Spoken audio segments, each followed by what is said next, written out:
On me demande qu'est-ce que c'est le gospel coaching. C'est juste l'assemblage de ce que je suis professionnellement et de ce que le Seigneur fait de moi à travers mon métier.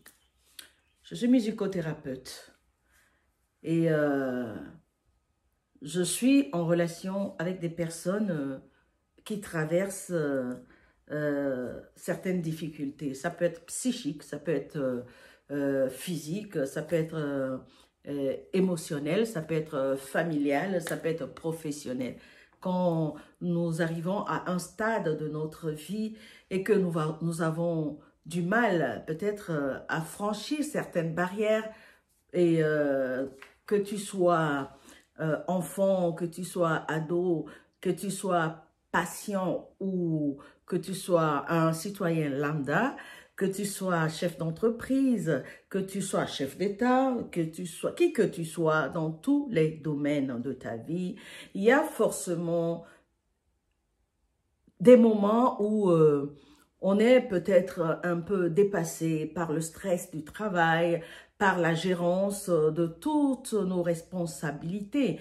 Et malheureusement, dans notre société, des personnes d'un certain niveau de rang social, je vais dire, des personnes comme des directeurs, comme des chefs d'entreprise, même des présidents, nous poussons difficilement des portes pour aller parler à quelqu'un d'une situation qui nous pèse, d'une situation qui nous trouble et qui nous conduit progressivement vers une dépression ou carrément, des fois on va dire ah, j'ai pété un plomb et on se retrouve face à une situation qui ne nous ressemble pas ou simplement on est en train de voilà, descendre ou on est en train de déprimer tout simplement.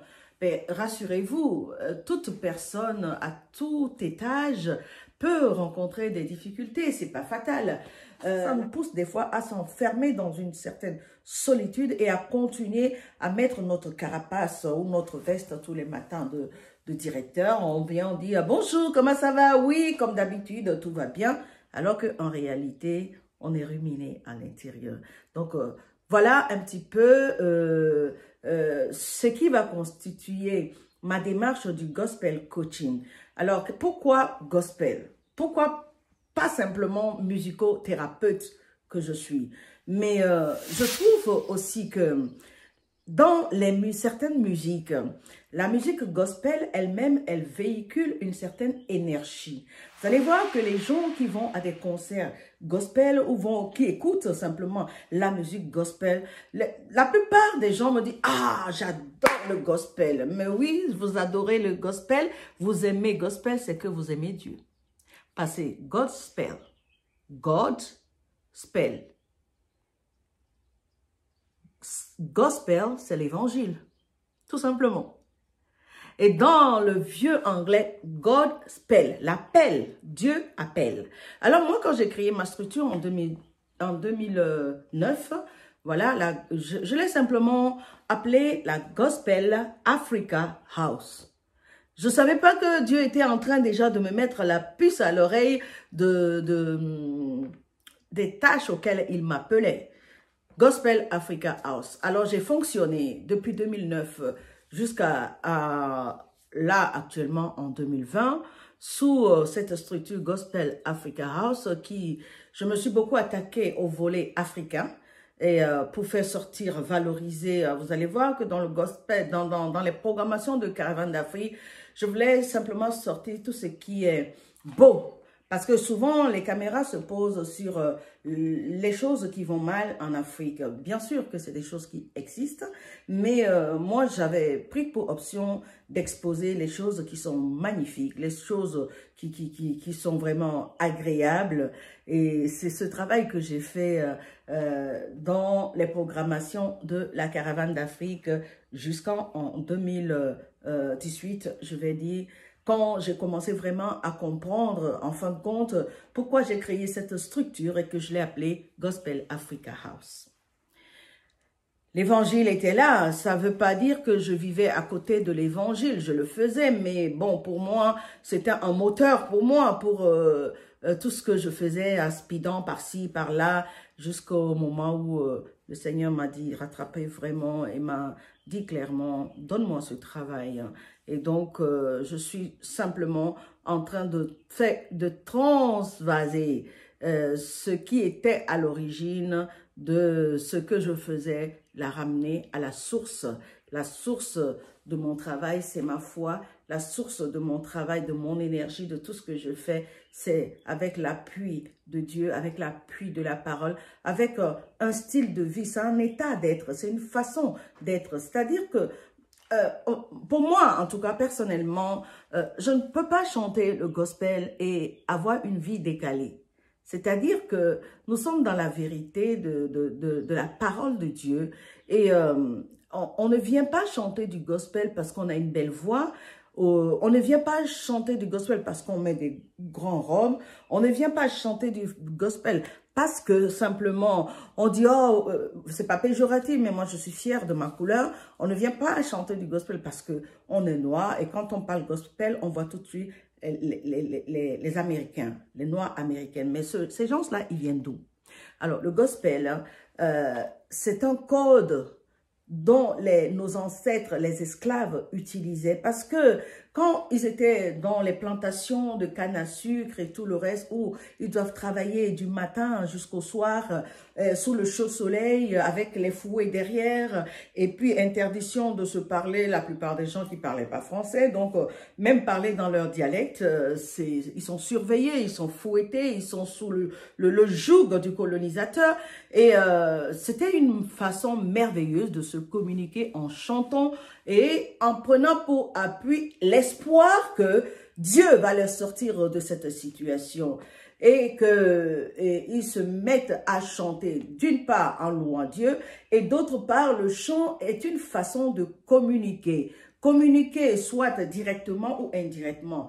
Mais il y a des chants, par exemple, qu'on va chanter pour poser une question et l'autre groupe va chanter pour répondre. C'est des questions-réponses, au fait. Donc, le colonisateur qui est là ne comprenait pas absolument ce que les esclaves se disaient entre eux, mais en même temps, ils louaient Dieu et ils avaient l'espoir. Par exemple, quand on dit « Oh, freedom! Oh, oh, freedom! Oh, freedom over me! » Yes, freedom, parce que l'esclave qui est dans son champ est en train de chercher sa liberté. Et il appelle à la liberté, il appelle à la liberté. Freedom over me, freedom, freedom. Il appelle freedom, pas la, il appelle freedom. And before I was a slave, avant j'étais esclave, maintenant je suis libéré. Et voilà, donc c'est comme ça. Souvenez-vous, l'exemple la plus récente, Nelson Mandela en prison. Il s'appuyait sur quoi? Combien de morceaux ont été chantés pour la libération de Nelson Mandela? Je me souviens, quand j'étais encore sur, je crois que je devais être en classe de 4e à l'époque en Afrique, on m'avait lancé un concours. C'est une période que j'aime vraiment parce que c'était au Togo où la plupart des concours, j'avais raflé, par la grâce de Dieu, bien sûr, j'avais raflé les trophées des lycées du Togo, il fallait rencontrer la lauréate du Bénin, ainsi de suite. C'est comme ça, au fait, que ma carrière a démarré en Afrique. J'ai sorti l'album, j'étais en classe de première, j'ai sorti mon premier album, chez Kelo, que beaucoup de gens connaissent. Donc, le gospel coaching vient simplement embrasser ce que je suis, embrasser mes capacités et compétences. On ne peut pas se dire que je vais faire du gospel coaching et je vais juste me baser sur ce qui est important d'ailleurs, c'est la base. Je ne vais pas simplement me baser sur celle qui organise la caravane d'Afrique ou bien celle qui gère une structure. Donc, du coup, il y a ça, bien sûr, mais il y a surtout le fait que je suis musicothérapeute. Donc, je me sers des éléments, des éléments que j'ai reçus de mon parcours, de mes formations et que je mets à disposition à travers le gospel coaching, en m'appuyant sur la parole de l'évangile. C'est ça le gospel, hein? La parole de l'évangile, les sons qui viennent du gospel, qui vont aller toucher peut-être des côtés sensibles des uns ou des autres. Et en même temps, je ne fais pas du coaching et puis voilà, on a chanté, tout va bien et puis alléluia, on s'en va. Il y a certainement un travail selon l'émotion qui va se dégager, selon la verbalisation qui va arriver, selon les situations dont on serait amené à échanger pendant ces temps. Il y aura un suivi qui va être mis en place et je suggère généralement au moins une dizaine ou 12 rencontres pour pouvoir travailler ce qui a pu émerger et être aussi utile, un soutien à quelqu'un pour que enfin ensemble avec le gospel, avec l'évangile, avec mes compétences et capacités et la grâce surtout de l'Éternel, que quelqu'un puisse se retrouver et remettre quelqu'un sur les rails, remettre quelqu'un dans la direction, redonner du tonus à quelqu'un, du courage à quelqu'un, de résister, la force de résister et d'avancer simplement selon le bon vouloir de Dieu. Alors, bienvenue dans Gospel Coaching et tous les vendredis désormais, je vous enverrai un post par rapport au Gospel Coaching. Alors, je vais profiter ici pour vous dire que normalement, cette année, la caravane d'Afrique, Sing and Pray, qui va fêter ses 10 ans. Et j'ai prévu une nuit de gospel, vous comprenez bien? Mais malheureusement, à cause de la situation sanitaire et à cause du fait que beaucoup de choses ont été annulées, déprogrammées ou décalées à des dates ultérieures, je viens ici vous dire que le 6 juin était prévu la nuit du gospel, mais malheureusement, nous n'allons pas pouvoir faire cette nuit de gospel pour les 10 ans de la caravane cette année. Donc cet événement